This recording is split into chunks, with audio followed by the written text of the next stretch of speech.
Dad in a heartbeat became my stepdad, and that I had a biological dad that lived 5 hours away that I had no idea existed. Tara Wiskow, an intuitive energy healer and life reinvention expert, shares her journey of personal transformation and assist women in discovering their authentic selves. A story that I think is going to connect with a lot, that we say we like things, we say we are someone in order to have approval until it comes up and backfires on us. And even in stepping into that marriage and becoming a mom, I really still had no idea who I was. Welcome to It's Your Choice podcast. Today on the show, we have Tara Wiskow. Thank you, Tara, for joining us today. Absolutely. Thank you so much for having me. Tara, your life has been filled with a lot of transformations. And before we get into if there was like a tipping point with one of them, how about you just tell everybody a little bit about yourself first? Sure, absolutely. I love that you say transformations. That's such a great way to look at it. Very true. So as Sally said, I'm Tara Wiskow. I live in northern Minnesota. I'm an intuitive energy healer and life reinvention expert. I work with women, helping them to heal from within so that their external world is what they desire it to be, living their best life, loving themselves unapologetically, living authentically. That's kind of the nuts and bolts of what I do. I have 3 amazing grown men. Some days I ask if I'm mature enough to have 3 graduated boys and happily married with dogs and chickens. So that's just kind of me in a nutshell. Nice. That's fantastic. So things sound like everything is good or great right now, but it always hasn't been that way for you. You've had a lot of challenges starting at a very young age.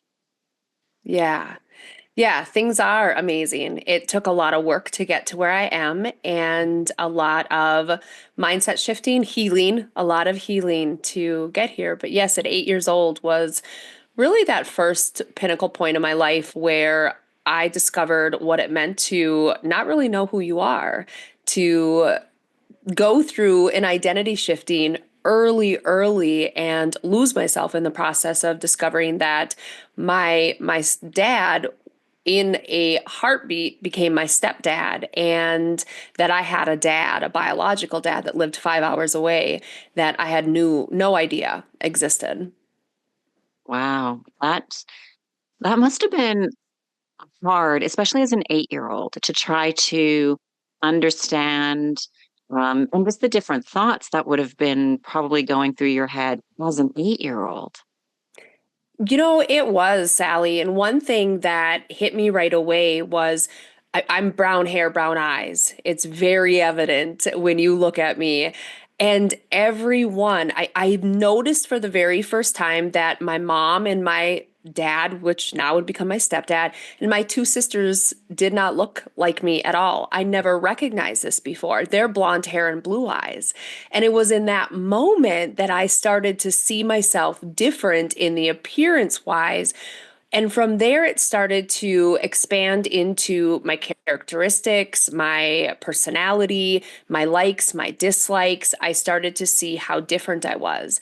And that elicited fear, where I felt if I was different, if I wasn't like them, then I wouldn't be wanted. They wouldn't keep me. Because if my dad, my biological dad, could so quickly say, I don't want her in my life, then who's to say that they wouldn't do that, even though I'd been in their life for 8 years? So a lot of fear started to creep up for me, and a lot of shifting of my identities, of becoming who I thought I had to be in order for me to not be abandoned. And then at the age of 12, I did meet my biological dad. And when I stepped into that family where I had 3 sisters, I looked exactly like them. I was like an exact replica. And it was like the missing piece of this puzzle of this family had been found, and there I was. However, again, I felt like I had to be somebody different. I felt like I had to show up different and speak different because they were 5 hours away and lived a different kind of life. And so they were different than Right. home. and then to return back home to my mom and my dad. He'll always be my dad. And my sister's there. It was, again, another shifting of identity and showing up differently. So it was hard. It was confusing. And I've learned that we can disconnect from ourselves and lose ourselves at such a young age. Right, right. And I'm sure that then through that, there's been ripple effects going through into adulthood from that experiences and then that identity or the not sure of true identity, thinking, I'm this way with this family, I'm this way with this family. Who am I really? And then Yeah. getting into that young adult life. Who am I? Hmm.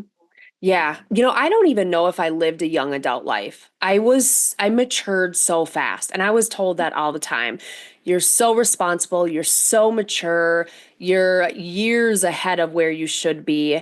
And I was always checking boxes of making sure that I was setting myself up for success because it was all about that approval. And if I got praise, if I got the atta girl, well, then I was doing things right. So I was checking boxes.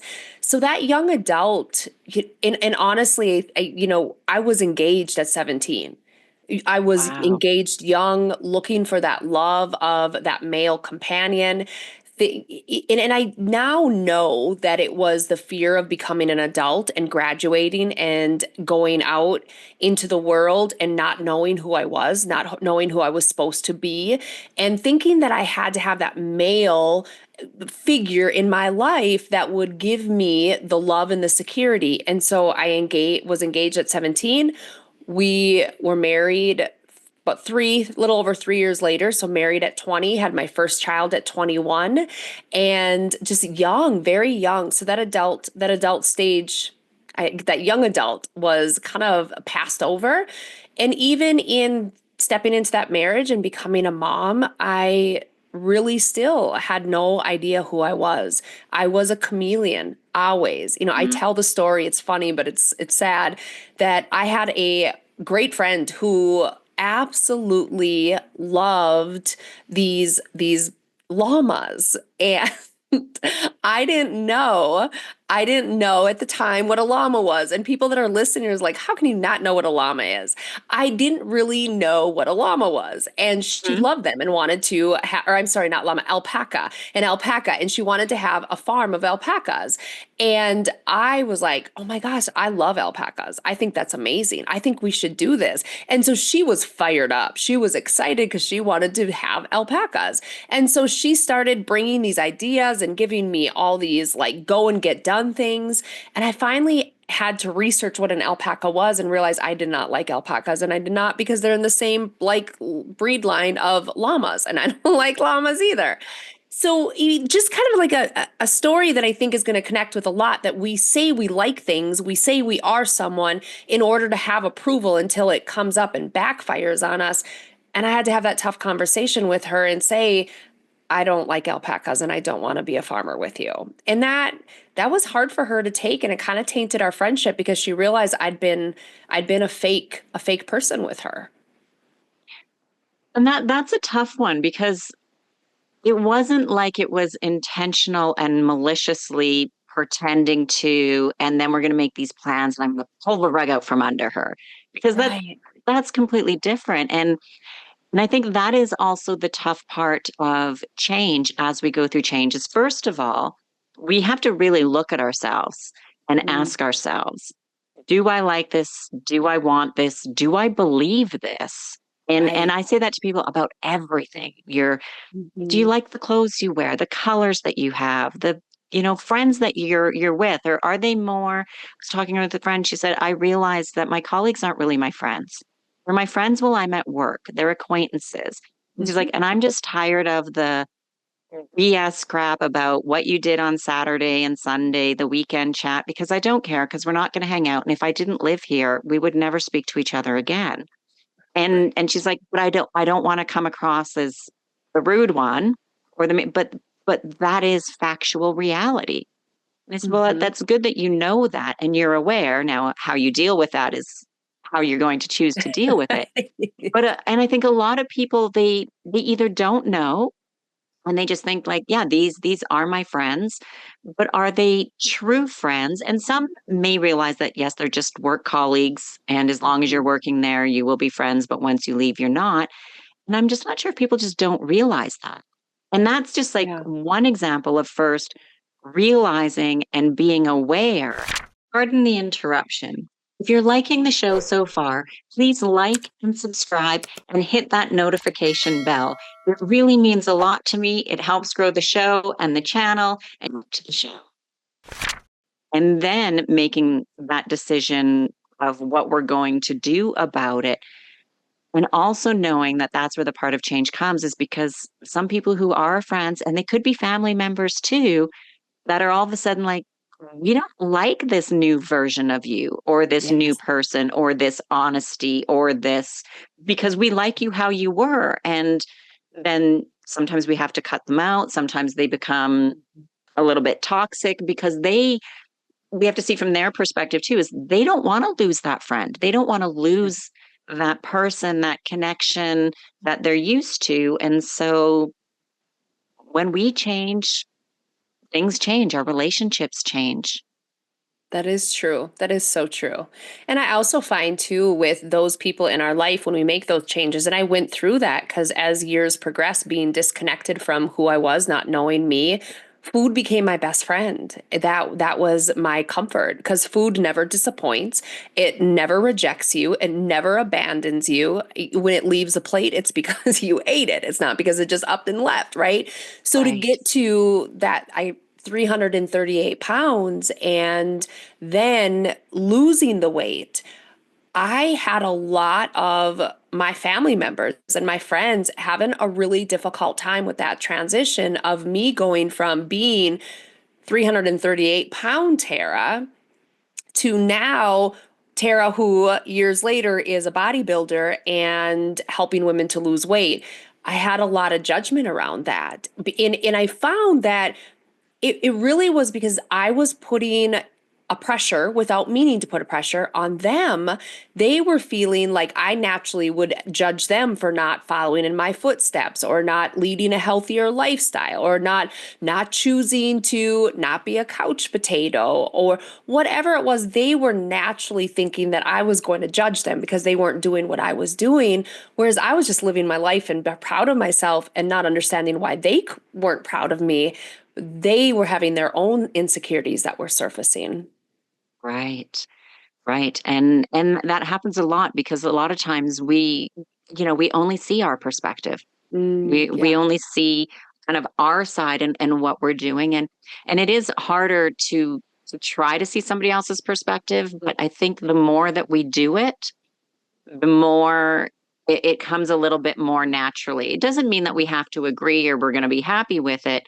But I often try to look at things and I love having conversations with people who have opposite thoughts and beliefs than I do. And it's only not, I'm not trying to convince them. I don't want them to try to convince me. But for me, then it's like, why do you think that? Why do you feel that way? Yes. Why do you believe that? And when people can actually answer it, and that's a big deal because a lot of times we can't answer the why. And Hmm. there was a post put up recently by Alex Hermosi, but it's very similar to what I had said in the past. Is if you don't know why you believe what you believe, it's not your belief. And it's like Ah, it's so true, right? And there's so many ways that we could look at it. But once we start to ask ourselves why, then I can have a conversation with somebody else too. It's like, well, why do you believe this? Why do you feel this way about whatever topic? And to have that conversation. And I've had many that I've ended with, we are obviously going to agree to disagree. You're not going to mhm. change my mind. I'm not trying to change your mind. But if I had your experience, I would feel and think the exact same way you do. But because mine was this way, I'm not going to change it. But then there's that understanding. And there's Yes. not and I think if people could do that more, there wouldn't be so much anger and things in the world because it'd be like, oh, yeah, if I had that experience, if I lived that life, if, as I say, if you walk a Yes. mile in someone else's shoes, and it is so true. There's so many kind of old cliche type things that if we actually really look at it, it's true. Yeah. The perspective, when you can begin to take on somebody else's perspective, not because you want to live their life, not because you want to take away or diminish the experience that they've had, you just want to see it from their way to get a better understanding. And I always say being a student of the game is so important, that and that's one way of doing that.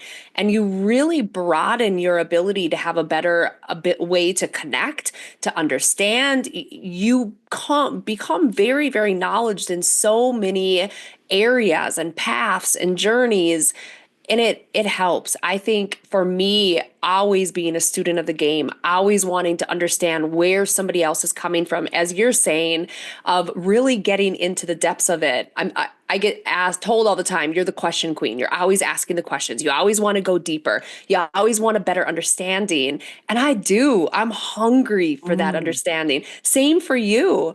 But I feel when I absolutely. walk away, just wow, I learned something on a deeper level. One of my favorite ways to use this is with children. If you've ever been around a child that's 3 years old, you know they ask you why for every single thing. Everything, and it doesn't end. And I had a professor. I went to college and earned my degree for elementary education. And he said, instead of telling them, please stop asking me why, like don't curve their curiosity, don't stop their curiosity. Instead say, well, why do you think? This is the most genius thing I've ever been told. Because when you ask a 3-year-old, well, why do you think? They either just walk away from you and you get very used to them walking away and saying, done talking to you, right? Because Or, they don't know why. Like, yeah, and that yes, they don't know. So they're like, okay, I'll just walk away because I don't know. yes. Mhm. Or they'll give you the most amazing response that comes from the most innocent individual and really opens up your ability to think about that situation in a far different way. Right. And it really is interesting because kids, they don't have a filter, right? The funniest Mhm. thing is, if you talk to kids, they say all kinds of stuff. They don't realize what they're supposed to Yeah. say or not supposed to say or whatever. They say it. But also too, because they they live up until I think about 6 or 7 years old, very much through energy. And so Mhm. that's why lots of times, people say, "Oh, well, I had an argument with my spouse, but the kids didn't hear. They were in the other room playing video games." It's like, but they Mm. still know, like Yep. whether that energy is the moments of arguments, because every household there's, people argue. It does happen, um, but they still sense it, or the happiness, or the love, or things, and so they really connect a lot with that energy. And I think unfortunately, what we've done, and hopefully that'll now change over time, is we do start to suppress it. Mm. Oh, don't say that. Don't think that way. Don't be. Why? Because that's just the way it is. Yeah. And those are Yes. the things. And then so now, when we try to ask ourselves questions, we think, oh well, it's just the way I am. People say I'm Mhm. whatever, this, that. I'm very selfish or too sensitive or arrogant and maybe, but it isn't just because that's the way you are. It's because of Mm-mm. the choices you've made to be that way. And Yeah. they are from experiences that have happened, things that we've been told, all of that. It can be justifiable, but when we know and can explain the why and understand it, then we can make that decision if we want to change, because some people Mhm. don't. And then the steps to start doing that change, which, as you said too earlier, it takes time. I mean, we're not going to change overnight. So true. So true. I think just, to expand on change on a different perspective too, because I think change is so vitally important. I also find that we can change for the wrong reasons. And when you Mhm. don't really know who you are. And that's why I'm so passionate about helping women become authentic. Because when you're not authentic, you are operating from a place of being who's going to be most accepted, you're going to fit in, and most desired in every situation, whether you're at home, whether you're at work. And this was my experience in after growing up, going through what I went through, was really not having any idea who I was. I remember filling out a resume one time and getting to the hobbies. The hobbies was the most difficult part for me to fill out because I had no idea what my hobbies were. I didn't know who I was. What did I enjoy? I had no idea. And so they always were very much Northern Minnesotan. I mean, that's where my hobbies, because that's what everybody did. And when I really got asked about that, I said, I don't enjoy this, and I don't enjoy this, and I don't enjoy this. And when I was pushed to explain why I put that down, I said, well, I don't know what I do enjoy, but this is what sounds good because this is what I think I should do. Or I should like because this is where I lived. And that caused me to feel like I had to always be changing, to be like this for this person. If this person was upset, then I had to shift and change it because energetically I could feel that they were upset. And so I would be somebody different, and I would gauge it. Oh, this made them happy. Good. So then we're going to lock this in. This is who I have to be now. And then the next day they were different. Ooh, so now what do I have to do? So then I would do something different. Oh, this works. I'd lock that in. So when we're not our authentic selves, we can very much be on a spiral of identity shifting without even realizing it. And that causes us to disconnect even further. So while change is amazing, change can also be very damaging and detrimental to our overall well-being. Pardon the interruption. If you're enjoying this episode and you're someone who values performance, clarity, and personal growth, then you're going to love my Mind Matters weekly newsletter. Every week, I send out a quick, powerful piece designed to help high achievers like you master your mindset, upgrade your habits, and lead with more clarity and fulfillment. It's not fluff, it's science-backed, actionable, and easy to digest. It as your weekly reset button to realign with the leader you're becoming.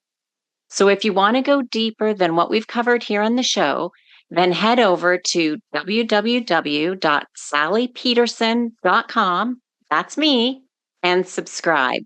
Your next breakthrough just might be one email away. Now back to the show.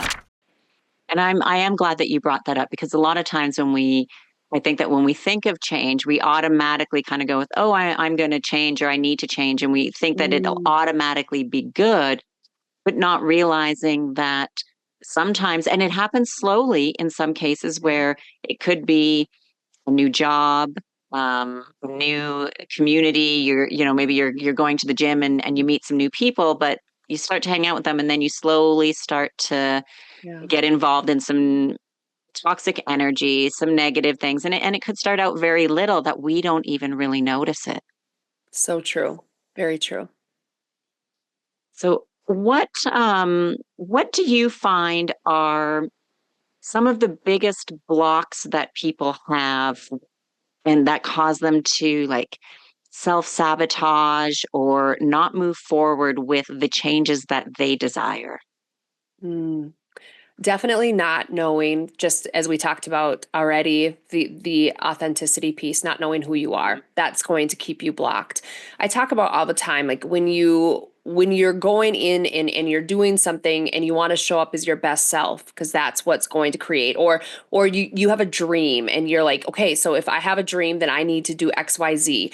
But if you're operating from a place of false identities, that operation is not in alignment with your dreams because you're not doing the work in the way that your true you would be doing that. And so your dream always feels like it's out of reach.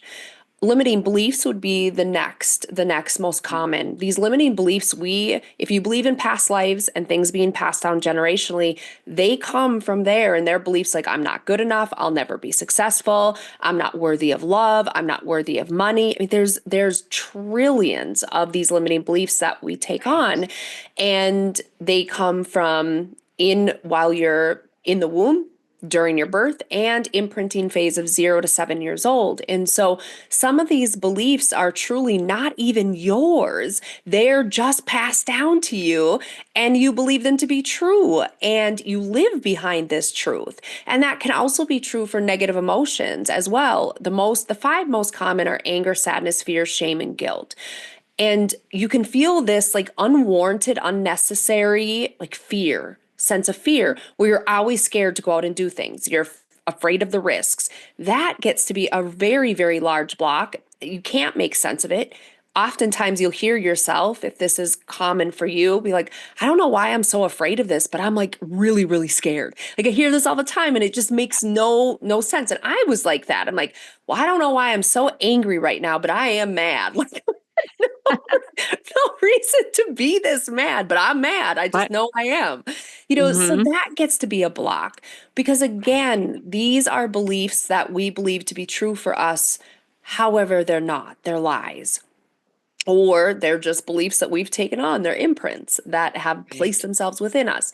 The third block is going to be energy, which can be discarnate energy, stagnant energy, the imprints. It can also be foreign energies. So we have different energy forces that can come within our aura field and take up, inhabitate in our energy field because we're energy. Everybody's just blobs bouncing around on this earth.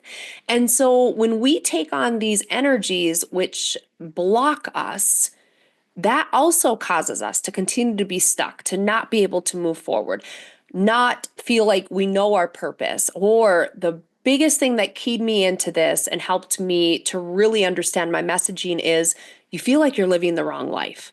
Like, Sally, I said that. I was sitting out on the porch talking to one of my friends on the phone, and I was just having a tough day. And she said, What do you think is the toughest part about today? I said, I can't figure out, like, I'm 45 years old and I don't know what I'm supposed to be doing. Like I feel like I'm living the wrong life. I haven't done anything with my life. I haven't like I don't know what my purpose, like why can't I figure this out? And she said, Tara, you've lost 220 pounds. You've raised three amazing young men that you did a large stint of time doing single. You fought cancer and you beat it. You have opened a brick and mortar gym and grew it to six figures and you sold it. You've opened two other businesses that have reached six figures and you don't think that you've done anything in your life. you know what though? I know that feeling because I have said the same thing to friends and they give me a whole list of all these things and I'm like, yeah, but it's not something's still missing or not right. Yes. Yes. And the hmm whole thing is that we're missing. I was missing. You're missing, hmm right?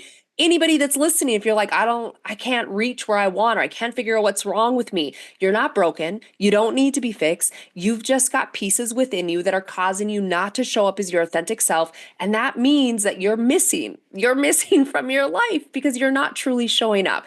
So those would be the three, just not being your authentic self and the limiting beliefs and energetic blocks that are getting in the way.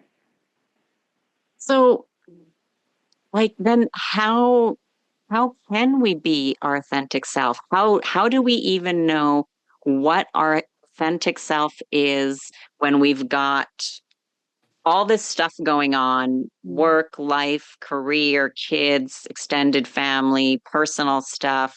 Like, how do we figure out the what we're meant to be or do and to be that authentic self when I mean, we're just getting all kinds of stuff, especially the word that I'm really trying to delete from my vocabulary is should, because we get Oh, all this should, I should be doing, I should, whether we're saying it to ourselves or our friends who are trying to be helpful. Oh, you should do this. You're great at that. You should do, or just society. We should be married at this age, should have 2.3 kids, should have, and there's all this should stuff that is absolutely ridiculous, but it's all around us all the time.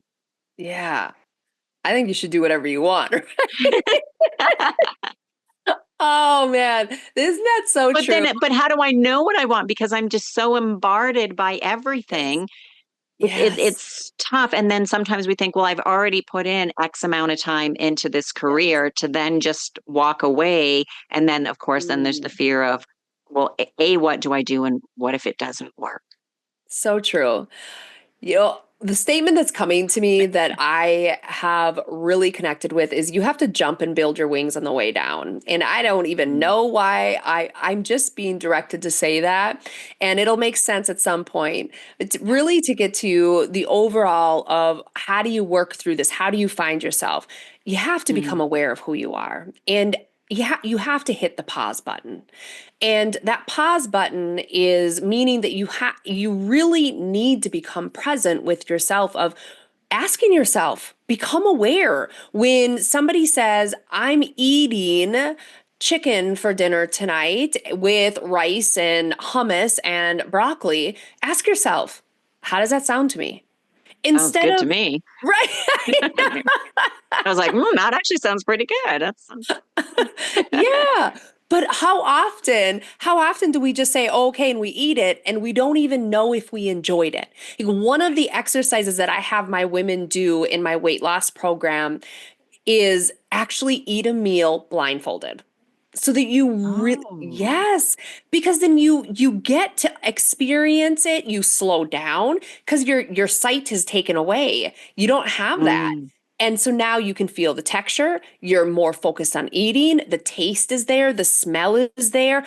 All your other senses begin to elicit and get stronger because you're not looking at your phone, you're not looking everywhere else. You are fully immersed in that meal, and so much awareness comes from it. I have women say, "I used to think that I loved chicken with balsamic vinegar. I hate it." Like it brings awareness, right? And Right. Right. I'm such a food person, so I always go to food. So first, hitting that pause button, really getting honest with yourself, going back to asking those questions, getting real. Do I like this? How does Right. this make me feel? What is this emotion that I'm feeling? If you come home and you're upset, what's your very first thing? What are the triggers that you do? Oh, you're going to the fridge or the pantry. Why do you feel the need to go to the fridge or the pantry? Well, I'm tired. Oh, okay. So that's something to bring awareness to. Or I'm frustrated, or I'm scared, or I'm this. Anytime that we can start to get to understand who we are, and we understand the characteristics of us. It's like playing the game, the Sims game, where you can actually create your person and you give them the personality and you say that they're a genius or they love to work or they're really smart or they're poor at house cleaning, whatever it is, that's what you're doing. You're getting your Mm. blueprint figured out. So now you understand who you are. That's first and foremost the most important. It's definitely the longest game of it, but it's the most beautiful game of it because you start to really get to know you. So that would be first and foremost what I would say that anybody can start doing today. And writing it down is important. We Oh can yeah. think that we're going to remember it. You won't.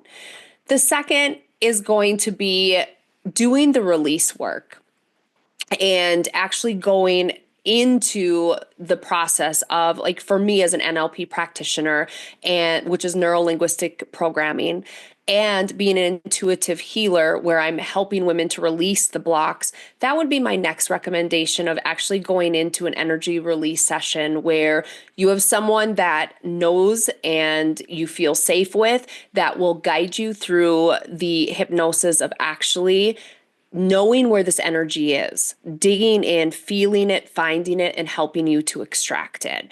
And then releasing of the limiting beliefs. That has been the most transformative for myself, as well as the women in my programs, is removing those beliefs from your internal system so that you no longer live behind them, as well as that negative energy. Absolutely. And just to say, like, again, it's not just going to be a one-time thing. People need to be Mm, aware that it's going to take many times, and then you could be good for a while, but then that thing might sneak back in there again a little bit, that belief, and pop up kind of out of nowhere. yeah. And so it is an ongoing process, but it does, in my experience, it does get easier over time, but it's also never ending.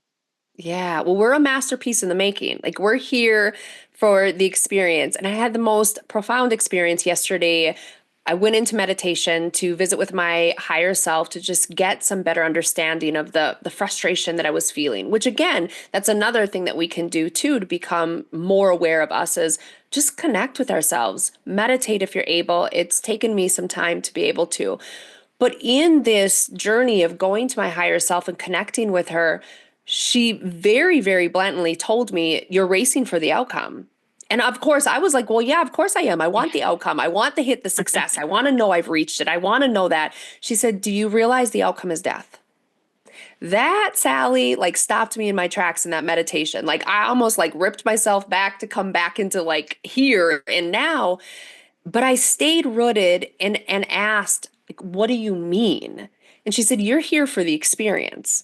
You're here for every bit of it, to be present, to be part of it, to experience the hardships, experience the triumphs, experience the blah, boring, nothing's happening time. You're here to experience all of that. And then when you've experienced all of it, then you're ready for the outcome. And that's when your expiration date arrives and it's time to move along. But it's being in the now, in the experience is just, I'm realizing as I'm dropping in deeper into it just from yesterday, wow, how much we miss when we're not in the experience and we're racing for the outcome. Right. And it's true. I mean, life is about all the experiences. And It we is. don't know the good without the bad. We don't know the happy without Mhm. the sad. And obviously I don't want anything like severely traumatic, and some very bad and traumatic things happen to people, and that is Right. unfortunate. But kind of on that average level, that's what we're here for. I mean, we don't know love if we haven't had a heartbreak, That which is very true. it sucks. Like it's kind of the but how do but we don't know, right? We don't know joy without being sad or disappointed. Yeah. And so we have to have them. But then with that being said though, it's how long are we going to feel those emotions? Right? How long are you going to be angry? How long are you going to be sad? How long are you going to be upset? We want to feel them because Right. that's why we're here. The experience, the feel it so he can know the opposite. But then how long do I want to allow myself to stay in that situation? And I do mean allow. And we've seen people that get in a sad situation. I'll just use an Mhm. example. Spouse leaves, they for another person, that person is sad, and they just get depressed and stay angry and depressed Mhm. forever. And that is a choice. And some people aren't going to like that. That's how I see it. Because we've talked to Mhm. other people who the same thing have happened. And, it's maybe 10 years later, they look back and they're like, oh my gosh, that was the best thing that ever happened to me. I'm so glad that person left with so and Yeah. so. And because they've gone through the sadness, the heartbreak, but then they made that choice like, I'm not going to continue to feel this way. And I will Yes. make changes. And they make all kinds of changes to their life. And they were a choice. Do they still look back a year later and have moments of sadness? Probably, of course. Um, Yep. but then they've consciously said, okay, yep, feel it. I remember. Don't want to feel that way again. But now I'm focusing on whatever they're focusing on to move forward. So true. And I feel like we as humans, and especially women, we lose sight of the power that we have to always be in the choosing. Because we do. But I feel like it's so common, and especially for myself, I can speak for myself, is I was always waiting to be given permission. I was always waiting to be saved or to be told it was okay. I was not connected with the realization that I'm always in the choosing. I always need to be in the choosing so that I am authentically moving forward and making the choices that feel like they're the best choices for me. And not always do I feel like I know that, but knowing that if we just sit with it and say, I need guidance. I need guidance that's going to be of my highest good. Please help me to know the best choice for myself and how and guide me in moving forward. Just asking for that within ourselves, not externally of going to somebody Right. else, but just within ourselves and trusting ourselves to be able to guide us. And that gets easier as you do it. As you become to know yourself more and you get your blueprint written out and fully start to understand you and spend time with you, that choosing becomes so much easier. You become more confident in it. Absolutely. And I think too, a lot of times we get worried about making the wrong choice. And I say in all situations, we don't ever make the wrong choice. We make the choice, and sometimes that choice leads to something we need to learn. And Yeah. sometimes that learn can be an expensive learn. It could Mhm. be a physically painful learn. It could be an emotional learn. I mean, everything to me is learning. But you made the decision because we will never know if you didn't make that decision, what would happen. And as an example, I give to people, let's say you're wanting to move and you got a job offer for a job in another state, in another country, wherever it may be, and you debate about taking it and you make the decision to take it. You don't know how your life is going to turn out when you take it. Is it going to be everything you wanted it to be? Maybe, maybe not. But if you didn't take it, you don't know either. And even when you go, let's say you take it and it's rough because new place, new everything, more challenges, you don't like your boss, whatever it may be, maybe that was still the right choice because you don't know if you didn't take it, maybe a month later you could have died in a car accident. So true. Like we really, and I use that as an extreme example because we don't know and we'll never know. So it's just make the best decision, follow that intuitive gut instinct, meditate on it if you can, if you meditate. I enjoy doing that. And just realize that we made the right decision for us and it turned out the way it's supposed to. And we can always, if we feel, kind of course correct or say, oh, these are the learning experiences I needed to have. Yeah. Yes. I love that. I love that. And I speak to that about it being those chapters of our life. Like Mm, they are the chapters, and some chapters are shorter. When you read a book, not every single chapter is guaranteed to be 30 pages long. Some right. are 5 pages because it's just a short snippet, whereas there are others that are 110 pages. And that's our life. That's our life. And every decision you make is the right, you're absolutely right. It's the right choice because it's a direction you have to go. And there have been so many experiences where I have made a choice and I've been like running behind, something happened and I felt frustrated, but my intuition said, you need to tend to this and deal with this before you go. And I know others have experienced this as well. And Sally, you probably have. You get going and you realize there had been an accident, and likely had you had left at the time you're supposed to leave and been on time, you may have been part of that. So, you Right. know, just talking to that and a whole other, like bringing our intuition and listening and knowing we're being guided always. Like whether you Mm, want to look at it as guides or guardian angels or God, universe, higher power, whatever it is for you, right? Whoever you speak yeah. to, we're always being guided. And so knowing that we can trust ourselves to make those choices and those decisions because we're not alone. We're never alone. We have an entire team of people with us that are helping us to make those decisions, and they know why we need to take that job. We know why we need Mm, to make that move. And sometimes, as wild as it is, and I love it because I love just the wild idiosyncrasies of it all, is sometimes we're supposed to move across the entire country to live somewhere for 3 months just to interact with one person that's going to shift our life in such the grandest ways and alter the course of where we're going to get us back on track to where we need to be going. right. And when we start to look at it and get excited and get curious and get grateful, like for me, it's that attitude of gratitude. Like, I'm so grateful that this opportunity or this is coming, this shift is really hard in the moment, and I'm struggling to be grateful about it, but I'm Yeah. grateful. I'm grateful for what's coming out of it because something good will come because every evil has a blessing. Or as you said, That's right. right? Every hardship always has a learning that comes from it. Absolutely. Absolutely. Well, Tara, if people wanted to get in touch with you, they want to work with you, they want to get some more information from you, where is the best place for them to find you? Yeah, so I have a few different places. Obviously, social media is going to be the given. It on Facebook, if you just pop in Tara Wiskow, you'll find me. And all of my profile pictures are the same to keep it easy. On Instagram, it's at Tara.Wiskow. The dot in the middle of my name is very important because my other profile, that algorithm is completely confused, which I mean, this shouldn't surprise anybody that I'm an identity helping with shifting because that person was so confused. And so the algorithm's confused. So Tara.Wiskow on Instagram, Tara Wiskow on TikTok, but also on my website, tara-wiskow.com. Perfect. And I will make sure to have the links in the show notes to make it even easier for everybody to connect with you. And I just want to thank you very much for your time today. I loved our conversation, and I know the listeners got some valuable information. Yeah, well, I enjoyed it so much. Thank you, Sally, for inviting me on, allowing me to be a guest, and getting to spend some time with your listeners.